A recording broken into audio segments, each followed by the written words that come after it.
All right, so let's just talk about what it means to be us, to be human. It's our big thinking brain, right? It's our prefrontal cortex. The prefrontal cortex sits right behind our forehead, and it's responsible for our big thinking stuff, our reasoning, our judgment, our impulse control, our planning, our perspective taking, and not saying that thing you know you shouldn't say that you know you're going to regret in 5 minutes, right? It is super powerful, sophisticated. It's also a big energy suck. The prefrontal cortex, it uses about 30% of your brain's total energy, which that's a lot. So imagine it's like plugging in a really big computer that uses a lot of the electricity in your house. And in the normal state, it's running the show. Now, enter your stress state.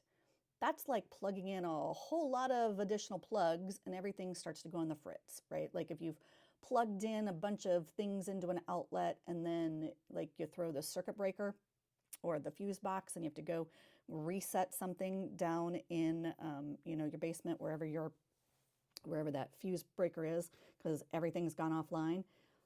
That's when, that's kind of what stress is like. When your system starts to sense that there's danger or overload, the prefrontal cortex, your thinking brain, it's the first thing that actually gets unplugged because it uses so much energy. And it's not because it's weak, it's because it's going to conserve fuel in case you need to flee, fight, or just freeze. So when you're in a stressed state, things are now going to be driven by a little part of your brain called the amygdala.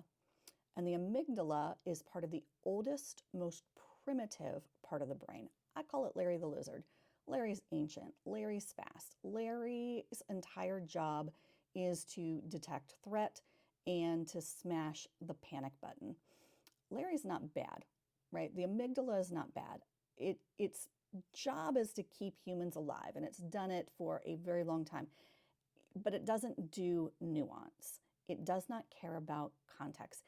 The amygdala does not care that the threat is an email because your coworker was being a passive-aggressive jerk.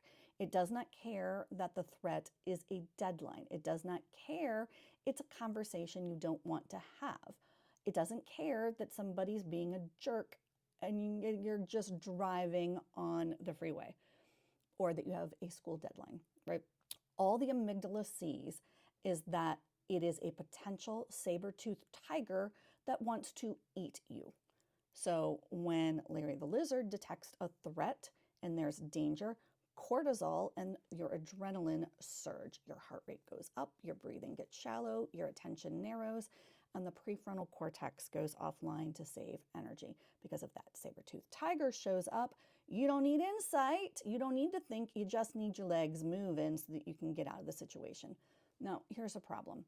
If the amygdala is in the driver's seat when you actually need to think, plan, decide, or regulate your emotions, you are going to struggle. Not because you lack skills, not because you aren't smart, but because the panic button is the one making the decisions. And that's what people mean when they use the phrase the amygdala hijack. Larry the Lizard, part of your limbic system, has just taken the wheel. The prefrontal cortex, your thinking brain, is riding in the trunk, conserving gas. So the goal is not to reason with your amygdala, because the amygdala doesn't do logic, right? It's all about fight, flee, or fawn, period. That's all it does. The goal is actually to change your state. And the prefrontal cortex then will come back online so that you can actually think and reason again. So this isn't about coping. This isn't about coping through the situation. This is about resetting your brain, right? This is based in neuroscience, right? So here are 3 things that you can do that don't require you to journal, don't require a PhD, and don't require deep contemplative soul reflection, right? 3 simple things: laughter, sleep, and slow breathing. Yes, I know when people say just breathe and you want to like throat punch them, that's because the amygdala is taken over. But these 3, I'm not talking like just breathe through it. These are three very specific things in the moment that will help you to get your prefrontal cortex, get your thinking brain back online so you can make some decisions. Number one, laughter. Laughter works because it directly reduces the amygdala reactivity, right? What it does is it releases endorphins that blunt your stress response. It releases dopamine that signals safety and reward. It releases serotonin that stabilizes our mood. It releases oxytocin that counters the threat perception. So you get this neurochemical cocktail going on. It's swimming in your brain. It's a direct counter to the cortisol. It's kind of like the antidote. It's like the, is it an antidote? Like when you get poisoned, it's the antitoxin, right? At the same time, laughter, it helps us slow our heart rate, it brings our breathing down, and it lowers our cortisol. The brain can't stay in a high threat kind of state while you're genuinely amused. And so the amygdala gets distracted and the prefrontal cortex gets plugged in.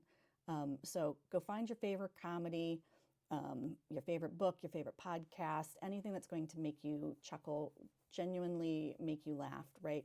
Watch some kids play, watch those great TikTok, Instagram videos with puppies and, kittens, but not the ones that make you sad, right? Only the funny ones. It'll do your brain really good. Number two, sleep. Sleep is not rest. Sleep is not laying down on the couch with your eyes shut. Sleep is brain repair. This is the number one thing when people talk about do you have insomnia? We think insomnia is I'm not sleeping. Insomnia also is you're not sleeping through the night. You're not getting good rest, right? Because deep sleep and REM, that is where your brain is actually repairing. And there are studies that show that it is used in, that depriving individuals of sleep actually can induce a psychotic break because we need this REM sleep to repair our brain. When you sleep, your cortisol levels drop and your emotional memories are reprocessed. Your brain actually works through subconsciously through the stressors of the day. The amygdala calms down. The prefrontal cortex gets back its capacity to think. And this is why everything kind of feels more intense, more personal, a bit more overwhelming when you're sleep deprived. You're just living in this stress state with no reset. And there is no coping strategy that's going to actually replace sleep. None. So if you're finding yourself in this state, take a nap. Sometimes, a 90-minute nap, a 2-hour nap, a 3-hour, just go to bed, get up in a couple hours and try again. I'm not talking lay down and shut your eyes. I mean, go sleep. It will be easier to do that than to push through. Your brain needs it. Brain health is super important. Number three, reset number three, slow breathing with long exhales. I'm not just talking like, right? Like not Lamaze breathing.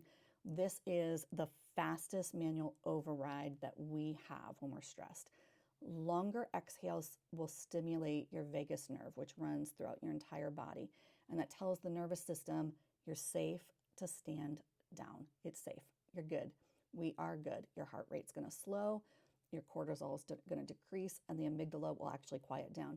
And then only then will your prefrontal cortex actually come back online so you can think.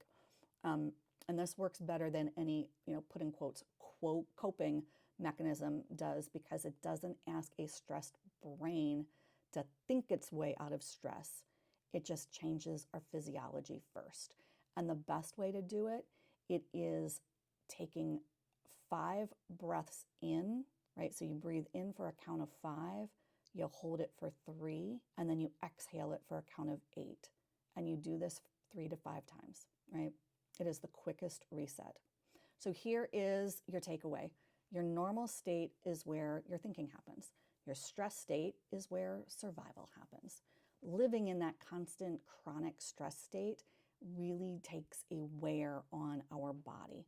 And problems arise when we actually expect that Our prefrontal level of performance is going to happen when Larry the Lizard, our amygdala, is running the show and driving our car, right? So don't argue with yourself. Don't self-diagnose. Don't white knuckle it and just push through. Change your state. Laugh, sleep, breathe. And then let the grown-up part of your brain, the thinking part of your brain, take the wheel again and let the amygdala rest for the real emergency.